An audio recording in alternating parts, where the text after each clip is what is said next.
नमस्कार, मी प्रमिला किचनमध्ये आपलं मनापासून खूप खूप स्वागत करत आहे।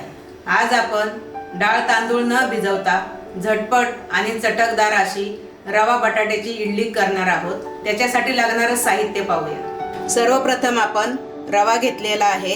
हा मी बारीकच घेतलेला आहे। तुमच्याकडे बारीक नसेल तर तुम्ही जाडही घेऊ शकता। हे मी 3 बटाटे उकडलेले आहेत। त्याच्याऐवजी तुम्ही मोठे असतील तर 2च घेऊ शकता। दही घेतलेला आहे आणि 2 हिरव्या मिरच्या घेतलेल्या आहेत। आपण कमी सामग्री वापरून छान असा नाश्ता बनवणार आहोत। आता मी हा रवा घेतलेला आहे ते थोडासा मिक्सरला फिरून घेणार आहे। आता हे पहा, मी आता उकडलेले बटाटे साली काढून घेतलेले आहेत। त्याच्यात तुमच्याकडे आंबट खूप दही असेल तर 3 चमचे टाका आणि घरचं आंबट नसेल तर 4 चमचे टाकलं तरीही चालेल। ह्या मी 2 तिखट मिरच्या घेतल्यात। तुम्हाला खूप तिखट नको असेल तर तुम्ही एकच मिरची घालू शकता। आता आपण हे मिक्सरला फिरून घेणार आहोत। आता हे पहा, आपण रवा घेतलेला होता तो 0 नंबरचाच आहे माझ्याकडे, म्हणून मिक्सरला फिरवायची गरज नाही भासली। पण तुमच्याकडे जर 0 नंबरचा नसेल तर मिक्सरला थोडासा फिरून बारीक करून घ्या। आता आपण बटाटा आणि मिरची हे पण मिक्सरमध्ये छान वाटून घेतलेलं आहे। दही सुद्धा त्याच्यातच घातलेलं आहे। आता हे मी बेटर याच्यात ओतणार आहे। पाहता आपण पाणी अजिबात वापरलेलं नाही। आता आपण वाटलेला बटाटा आणि दही एकत्र करणार आहोत। हे खूप फेटून घ्या। जितकं तुम्ही फेटणार आहात तेवढी आपली इडली हलकी होणार आहे। पहा, असं एकाच साईडने फेटून घ्यायचं आहे। पहा किती हलकं पीठ होतंय। पहा, अगदीच तुम्हाला घट्ट वाटलं तर कोमट पाणी अगदी 1 चमचा भरच घालणार आहात। हे पहा, आता आपलं पीठ फेटून झालेलं आहे। आता आपण हे झाकण ठेवून 5 मिनिटासाठी बाजूला ठेवणार आहोत। तोपर्यंत आपण चटणीची तयारी करणार आहोत। आता हे पहा, चटणी वाटण्यासाठी मी ओलं खोबरं होतं त्याचे तुकडे करून घेतलेले आहेत। ही डाळ घेतलेली आहे, कोथिंबीर, लिंबू आणि मिरची। आता आपण मिक्सरच्या भांड्यामध्ये सगळे जिन्नस घेतलेले आहेत। चवीनुसार मीठ घाला।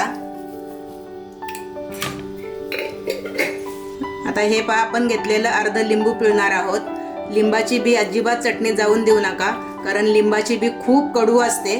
म्हणून एक तर तुम्ही लिंबाच्या पात्राने तरी लिंबू पिळून घ्या, नाही तर हातावरती अशा बिया येतील अशा पद्धतीने पिळून घ्या। मग आता आपण 5 ते 10 मिनिटं झालेले आहेत। आपलं बेटर छान फुगून मस्त आलेलं आहे। आता आपण ह्याला तडका देणार आहोत।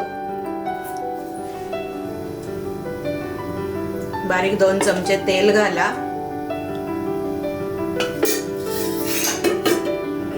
तेल छान कडकडीत तापू द्या, कारण आपण त्या पिठावर वतणार आहोत। त्या तडक्याची चव एवढी छान लागणार आहे।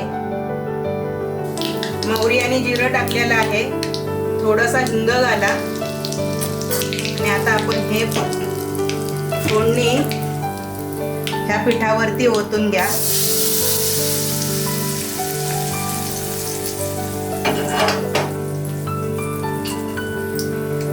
आपण मगाशी मीठ घातलेलं नव्हतं, मी अर्धा चमचा मीठ घालत आहे। तुम्ही तुमच्या चवीप्रमाणे घाला। आता हे छान पीठ परत मिक्स करून घ्या।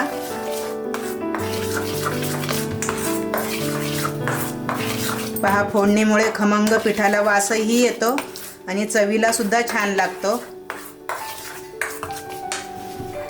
आता आपली चटणी सुद्धा वाटून तयारी झालेली आहे। आता आपण चटणीला सुद्धा फोडणी देणार आहोत। आता आपण ही फोडणी चटणीसाठी करत आहोत। थोडीशी राई घाला, थोडासा हिंग घाला,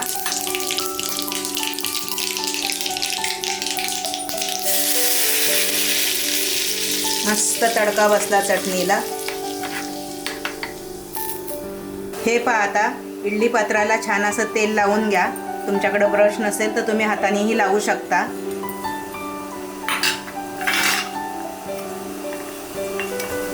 खूप हलक्या होतात आणि चवीलाही खूप छान लागतात। नक्की करून पहा। फोडणी दिली तर कलर सुद्धा छान आलेला आहे। असा बारीक एक एक चमचाच भरा, कारण छान फुगतात त्या.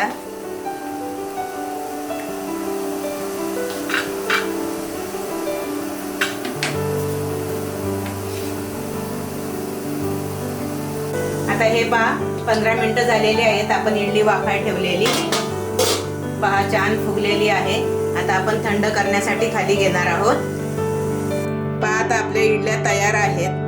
कमी वेळामध्ये आणि कमी साहित्यामध्ये खूप छान अशा पटकन होणाऱ्या इडल्या खाण्यासाठी तयार आहेत.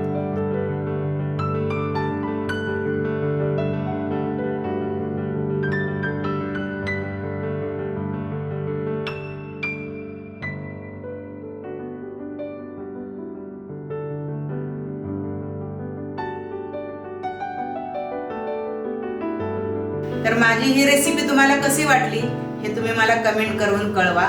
माझ्या चॅनलला लाईक करा, सबस्क्राईब करा. चला तर मग पुन्हा भेटूया नवीन रेसिपी सोबत. थँक्यू.